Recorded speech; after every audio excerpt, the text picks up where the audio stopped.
आज दूसरी WHO global summit on traditional medicine का समापन दिन है। पिछले 3 दिनों में यहां पारंपरिक चिकित्सा के क्षेत्र से जुड़े दुनिया भर के एक्सपर्ट्स ने गंभीर और सार्थक चर्चा की है। मुझे खुशी है कि भारत इसके लिए एक मजबूत प्लेटफॉर्म का काम कर रहा है और इसमें डब्ल्यूएचओ की भी सक्रिय भूमिका रही है। मैं इस सफल आयोजन के लिए डब्ल्यूएचओ का, भारत सरकार के आयुष मंत्रालय का और यहां उपस्थित सभी प्रतिभागियों का हृदय से आभार व्यक्त करता हूं। साथियों, ये हमारा सौभाग्य है और भारत के लिए गौरव की बात है कि WHO global centre for traditional medicine Bharat के जामनगर में स्थापित हुआ है। 2022 में ट्रेडिशनल मेडिसिन की पहली समिट में विश्व ने बड़े भरोसे के साथ हमें ये दायित्व सौंपा था। हम सभी के लिए खुशी की बात है कि इस ग्लोबल सेंटर का यश और प्रभाव लोकली से लेकर के ग्लोबली एक्सपेंड कर रहा है। इस समिट की सफलता इसका सबसे बड़ा उदाहरण है। इस समिट में ट्रेडिशनल नॉलेज और मॉडर्न प्रैक्टिसेस का कन्फ्लुएंस हो रहा है। यहां कई नए इनिशिएटिव भी शुरू हुए हैं जो मेडिकल साइंस और होलिस्टिक हेल्थ के फ्यूचर को ट्रांसफॉर्म कर सकते हैं। समिट में विभिन्न देशों के स्वास्थ्य मंत्रियों और प्रतिनिधियों के लिए बीच विस्तार से संवाद भी हुआ है। इस संवाद ने जॉइंट रिसर्च को बढ़ावा देने, नियमों को सरल बनाने और ट्रेनिंग और नॉलेज शेयरिंग के लिए नए रास्ते खोले हैं। ये सहयोग आगे चलकर ट्रेडिशनल मेडिसिन को अधिक सुरक्षित, अधिक भरोसेमंद बनाने में महत्वपूर्ण भूमिका निभाएगा। साथियों, इस समिट में कई अहम विषयों पर सहमति बनना हमारी मजबूत साझेदारी का प्रतिबिंब है। रिसर्च को मजबूत करना, ट्रेडिशनल मेडिसिन के क्षेत्र में डिजिटल टेक्नोलॉजी का उपयोग बढ़ाना, ऐसे रेगुलेटरी फ्रेमवर्क तैयार करना जिन पर पूरी दुनिया भरोसा कर सके, ऐसे मुद्दे ट्रेडिशनल मेडिसिन को बहुत सशक्त करेंगे। यहां आयोजित एक्सपो में डिजिटल हेल्थ टेक्नोलॉजी, एआई आधारित टूल्स, रिसर्च इनोवेशन और आधुनिक वेलनेस इंफ्रास्ट्रक्चर, इन सब के जरिए हमें ट्रेडिशन और टेक्नोलॉजी का एक नया कोलैबोरेशन भी देखने को मिला है। जब ये साथ आती हैं तो ग्लोबल हेल्थ को अधिक प्रभावी बनाने की क्षमता और बढ़ जाती है। इसलिए इस समिट की सफलता ग्लोबल दृष्टि से बहुत ही अहम है। साथियों, पारंपरिक चिकित्सा प्रणाली का एक अहम हिस्सा योग भी है। योग ने पूरी दुनिया को स्वास्थ्य, संतुलन और सामंजस्य का रास्ता दिखाया है। भारत के प्रयासों और 175 से ज्यादा देशों के सहयोग से संयुक्त राष्ट्र द्वारा 21 जून को योग दिवस घोषित किया गया था। बीते वर्षों में हमने योग को दुनिया के कोने कोने तक पहुंचते देखा है। मैं योग के प्रचार और विकास में महत्वपूर्ण योगदान देने वाले हर व्यक्ति की सराहना करता हूं। आज ऐसे कुछ चुनिंदा महानुभावों को पीएम पुरस्कार दिया गया है।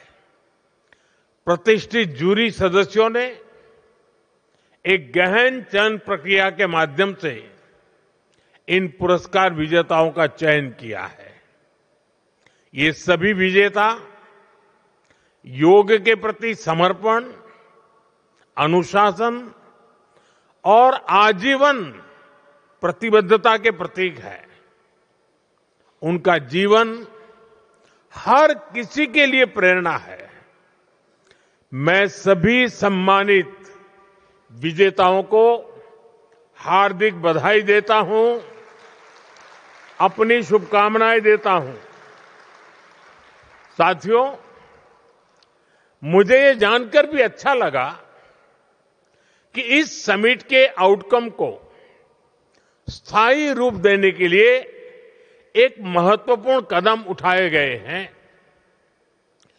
ट्रेडिशनल मेडिसिन ग्लोबल लाइब्रेरी के रूप में एक ऐसा ग्लोबल प्लेटफॉर्म शुरू किया गया है जो ट्रेडिशनल मेडिसिन से जुड़े वैज्ञानिक डेटा और पॉलिसी डॉक्यूमेंट्स को एक जगह सुरक्षित करेगा।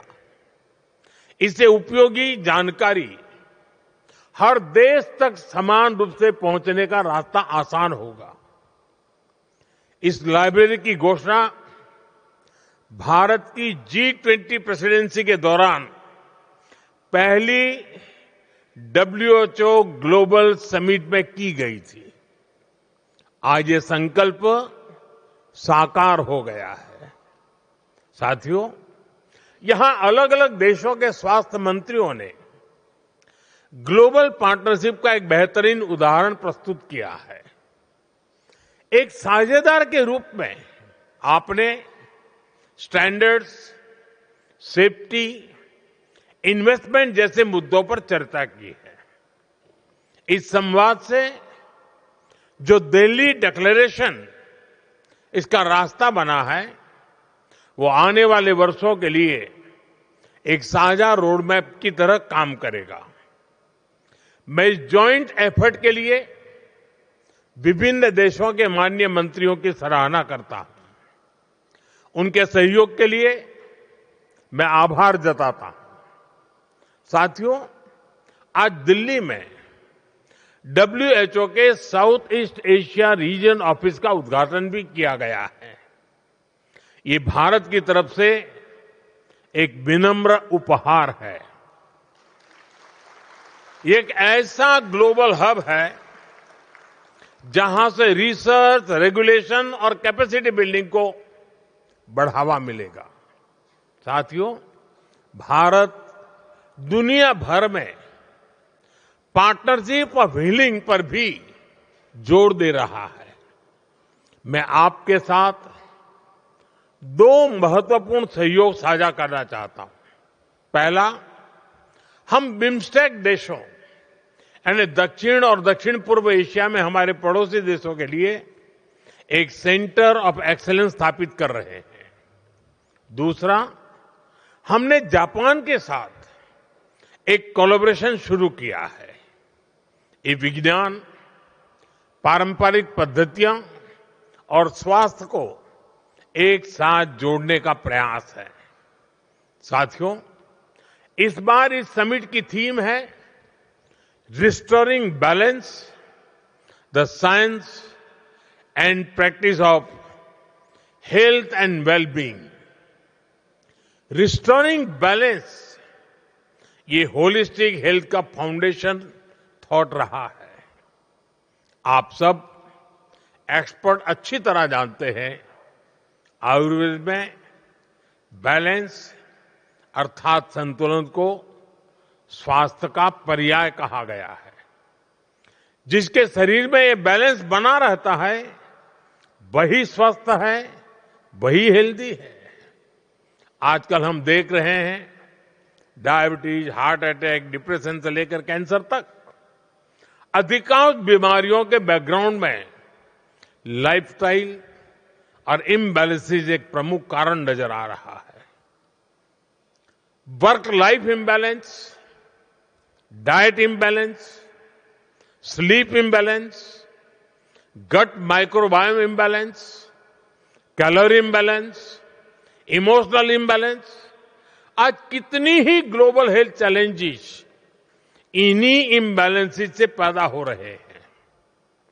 स्टडीज भी यही प्रूव कर रही है, डेटा भी यही बता रहा है कि आप सब हेल्थ एक्सपर्ट्स कहीं बेहतर इन बातों को समझते हैं। लेकिन मैं इस बात पर जरूर जोर दूंगा कि रिस्टोरिंग बैलेंस आज ये केवल एक ग्लोबल कॉज ही नहीं है, बल्कि ये एक ग्लोबल अर्जेंसी भी है। इसे एड्रेस करने के लिए हमें और तेज गति से कदम उठाने होंगे। साथियों, 21वीं सदी के इस कालखंड में जीवन के संतुलन को बनाए रखने की चुनौती और भी बड़ी होने वाली है। टेक्नोलॉजी के नए युग की दस्तक एआई और रोबोटिक्स के रूप में ह्यूमन हिस्ट्री का सबसे बड़ा बदलाव आने वाले वर्षों में जिंदगी जीने के हमारे तरीके अभूतपूर्व तरीके से बदलने वाले हैं। इसलिए हमें ये भी ध्यान रखना होगा, जीवन शैली में अचानक से आ रहे इतने बड़े बदलाव शारीरिक श्रम के बिना संसाधनों और सुविधाओं की सहूलियत, इससे ह्यूमन बॉडीज के लिए अप्रत्याशित चुनौतियां पैदा होने जा रही हैं। इसलिए ट्रेडिशनल हेल्थ केयर में हमें केवल वर्तमान की जरूरत पर ही नहीं फोकस नहीं करना है, हमारी साझा रिस्पांसिबिलिटी आने वाले फ्यूचर को लेकर के भी है।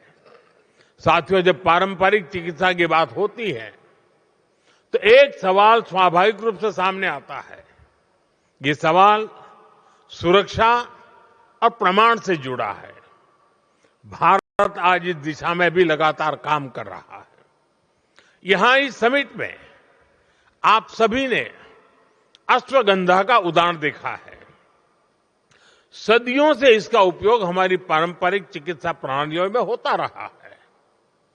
कोविड-19 के दौरान इसकी ग्लोबल डिमांड तेजी से बढ़ी और कई देशों में इसका उपयोग होने लगा। भारत अपनी रिसर्च और एविडेंस बेस्ड वैलिडेशन के माध्यम से अश्वगंधा को प्रामाणिक रूप से आगे बढ़ा रहा है। इस समिट के दौरान भी अश्वगंधा पर एक विशेष ग्लोबल डिस्कशन का आयोजन किया गया। इसमें इंटरनेशनल एक्सपर्ट ने इसकी सुरक्षा, गुणवत्ता और उपयोग पर गहराई से चर्चा की। भारत ऐसी टाइम टेस्टेड हब्स को ग्लोबल पब्लिक हेल्थ का हिस्सा बनाने के लिए पूरी तरह कमिटेड होकर काम कर रहा है। साथियों, ट्रेडिशनल मेडिसिन को लेकर एक धारणा थी कि इसकी भूमिका केवल वेलनेस या जीवन शैली तक सीमित है, लेकिन आज ये धारणा तेजी से बदल रही है। क्रिटिकल सिचुएशन में भी ट्रेडिशनल मेडिसिन प्रभावी भूमिका निभा सकती है। इसी सोच के साथ भारत इस क्षेत्र में आगे बढ़ रहा है। मुझे बताते हुए खुशी हो रही है कि आयुष मंत्रालय और WHO ट्रेडिशनल मेडिसिन सेंटर ने नई पहल की है। दोनों ने भारत में इंटीग्रेटिव कैंसर केयर को मजबूत करने के लिए एक जॉइंट एफर्ट्स किया है। इसके तहत पारंपरिक चिकित्सा प्रणालियों को आधुनिक कैंसर उपचार के साथ जोड़ने का प्रयास होगा। इस पहल से एविडेंस बेस्ड गाइडलाइन तैयार करने में भी मदद मिलेगी। भारत में कई अहम संस्थान स्वास्थ्य से जुड़े ऐसे ही गंभीर विषयों पर क्लिनिकल स्टडीज कर रहे हैं। इनमें एनीमिया, आर्थराइटिस और डायबिटीज जैसे विषय भी शामिल है। भारत में कई सारे स्टार्टअप भी इस क्षेत्र में आगे आए हैं। प्राचीन परंपरा के साथ युवा शक्ति जुड़ रही है। इन सभी प्रयासों से ट्रेडिशनल मेडिसिन एक नई ऊंचाई की तरफ बढ़ती दिख रही है। साथियों, आज पारंपरिक चिकित्सा एक निर्णायक मोड़ पर खड़ी है। दुनिया की बड़ी आबादी लंबे समय से इसका सहयोग लेती आई है, लेकिन फिर भी पारंपरिक चिकित्सा को वो स्थान नहीं मिल पाया था जितना उसमें सामर्थ्य है। इसलिए हमें विज्ञान के माध्यम से भरोसा जीतना होगा। हमें उसकी पहुंच को और व्यापक बनाना होगा। ये जिम्मेदारी किसी एक देश की नहीं है, ये हम सबका साझा दायित्व है। पिछले 3 दिनों में इस समिट में जो सहभागिता, जो संवाद और जो प्रतिबद्धता देखने को मिली है, उससे ये विश्वास गहरा हुआ है कि दुनिया इस दिशा में एक साथ आगे बढ़ने के लिए तैयार है। आइए हम संकल्प लें कि पारंपरिक चिकित्सा को विश्वास, सम्मान और जिम्मेदारी के साथ मिलकर के आगे बढ़ाएंगे।